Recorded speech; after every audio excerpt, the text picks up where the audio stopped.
Hi, everyone, and welcome back to Burn the Rulebook podcast. This is the podcast where we break down everything you were never taught about menopause, mental health, and relationships one truth at a time. I'm Rachel Boyle, a licensed couples therapist, sex therapist, and certified menopause specialist. This podcast helps you understand what is actually happening to your body, mind, and relationships, and gives you real tools to move through life with clarity, calm, and connection. Let's get started.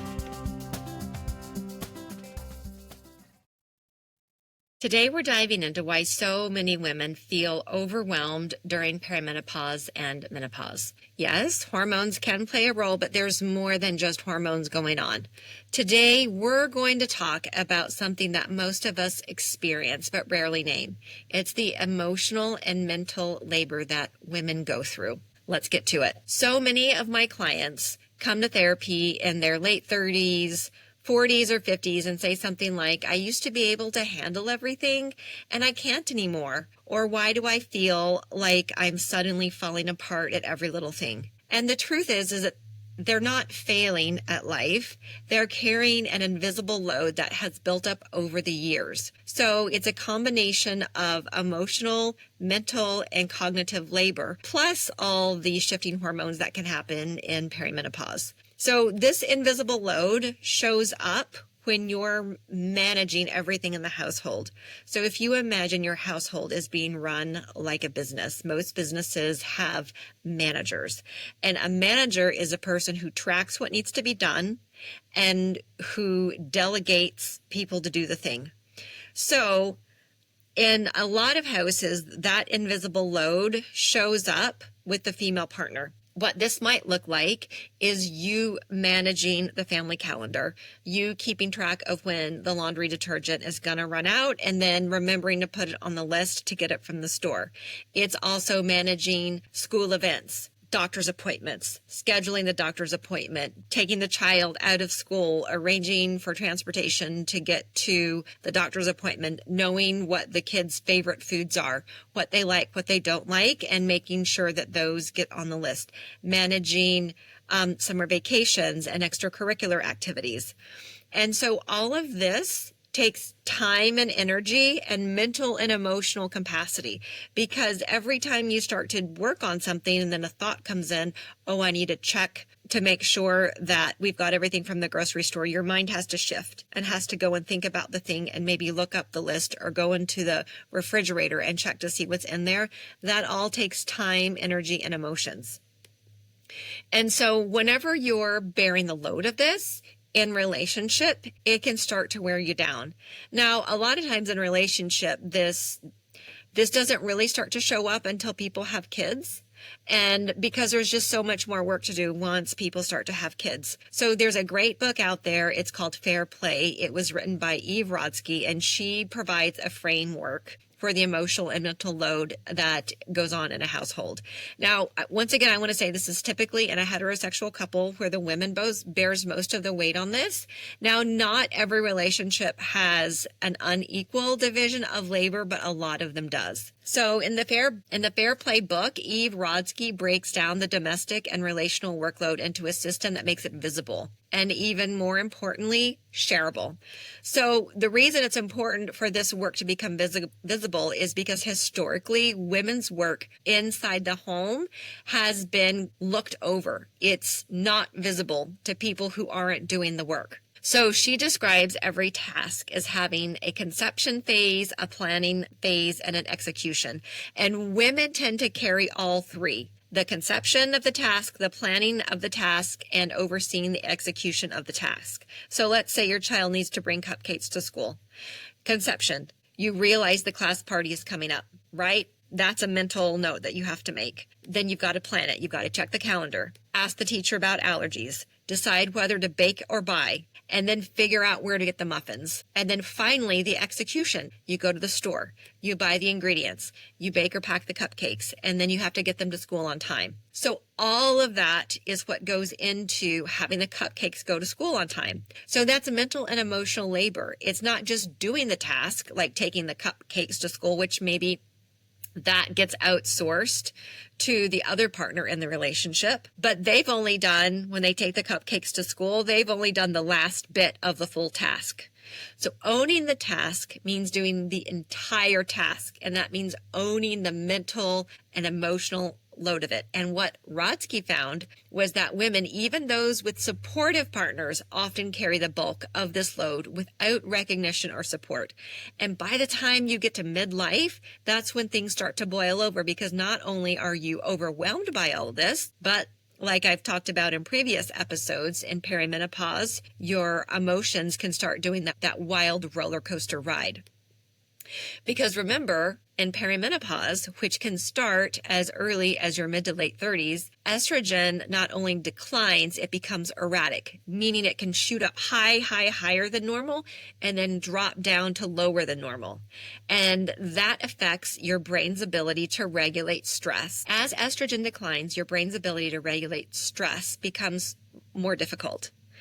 And due to the invisible load women have carried for most of their life, that can make midlife even more overwhelming. Because remember, estrogen supports the production of serotonin and dopamine, which are key players in mood regulation. So when estrogen dips, it becomes harder to manage everyday stressors. So things that once felt easier now feel overwhelming. And the truth is that in midlife, women start to feel the overwhelm, which they used to overlook or think that they could do all on their own. It is additional stressors that women shouldn't have to carry the burden alone. Women shouldn't have to do most of the mental and emotional labor in the household. So whenever estrogen declines, it can also affect the memory centers, and that has to do when brain fog comes up. It can give us mood swings, irritability, anxiety, difficulty concentrating. Just a side note that there's a lot of women that get diagnosed with ADD or ADHD during perimenopause because of that difficulty concentrating piece. So when you're trying to remember the different drop-off times for the kids at school, you're battling brain fog and feeling like you're going to get snappy at your partner for leaving the dishes in the sink again, it makes perfect sense. And the truth is that in midlife, women start to see the overwhelm, which they used to overlook. This is the important part. It's not just the hormones. It's that everything has built up. And also, as women, we're taught to do all these things.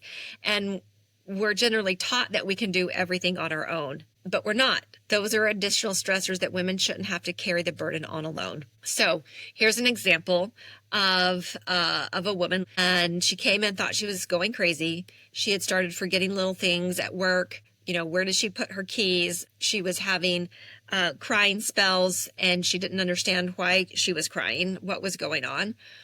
And when we started to unpack her week, she was managing her full-time job, making sure her aging parents got to their medical appointments, helping her daughter apply to colleges, managing her son's special diet, keeping the house running, and also training for a half marathon. Okay, she wasn't falling apart. She was overfunctioning in a system that undervalues women's invisible labor. And I'll do another podcast on women overfunctioning, because this is something that women do a lot in relationship, is overfunction. And to some degree, it's not our fault because we've been taught to do that. But once we notice how we're overfunctioning, then we can stop doing it and bring our lives back in balance. So when she hit perimenopause, her brain and body were asking her to slow down, reset, and delegate. But no one had ever told her how to do that. She didn't even realize she was overfunctioning.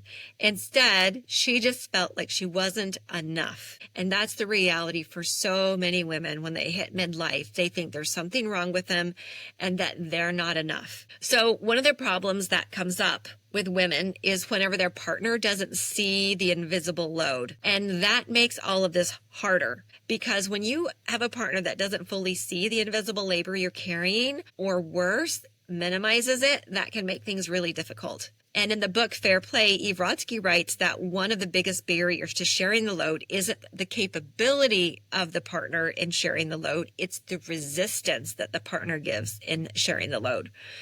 Some partners, they'll give pushback, they'll roll their eyes, or they'll say things like, just tell me what to do, or make a list. And these phrases might seem helpful, but they reinforce the idea that the woman is the project manager, that the responsibility still ultimately belongs to her. And the framework where the man is helping rather than co-owning by default positions the work as hers, not shared. So whenever I talk about owning a task, the example I like to give is in taking out the trash. So taking out the trash, when someone fully owns the task, they notice when it starts to get full. They take the trash out to the trash can.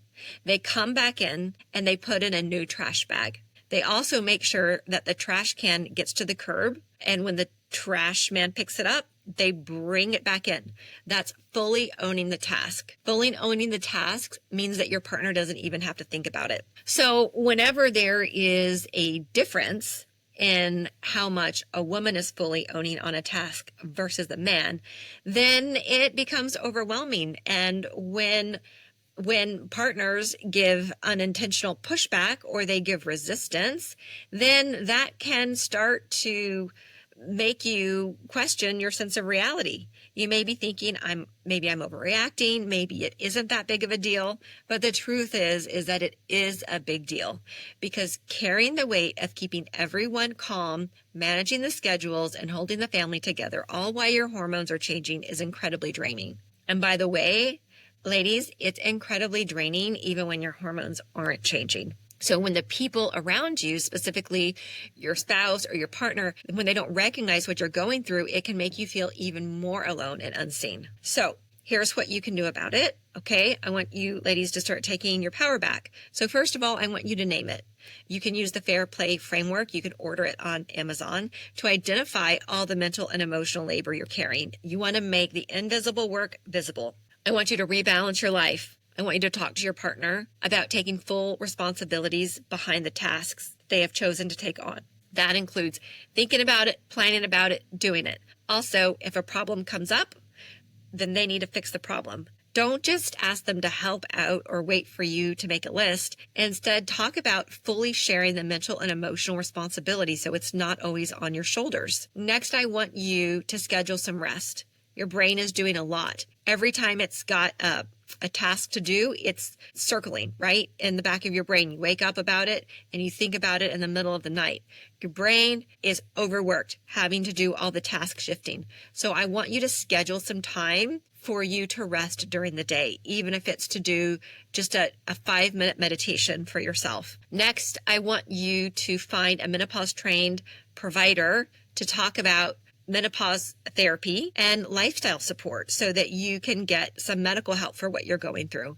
And finally, I want you to find a therapist who's specifically trained in both the Fair Play method and the realities of perimenopause and menopause, because finding a therapist that knows about these things, it can be transformational for you and your your relationships.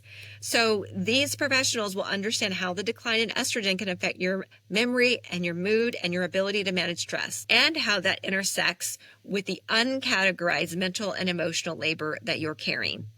And a trained therapist, a really good trained therapist, doesn't just offer empathy. They are going to give you concrete tools. They're going to help you set boundaries, how to communicate your needs effectively, and how to develop practical strategies for redistributing the workload at home. So you need someone who gets the full picture, not someone who's just going to tell you to learn how to manage your stress better, but someone who helps you understand why you're overwhelmed and what you can do about it. The right therapist can help you reclaim your time, your voice, and your well-being in a world that too often asks for you to carry it all in silence. If you have a partner that's still being resistant, then you want to go to couples therapy, right? Get this sorted out, because most partners, they want you to be happy. They want you to feel loved. They want you to feel seen. And it may be that if there's resistance with a partner, you guys just need a little extra help. So that's it for today. Thanks for being here with me today. If this episode resonates with you, share it with a friend, leave me a review, and be sure to follow the next show. And if you're ready to go deeper, whether that's learning more about hormones, getting support and therapy, You'll find everything that you need to know in the show notes.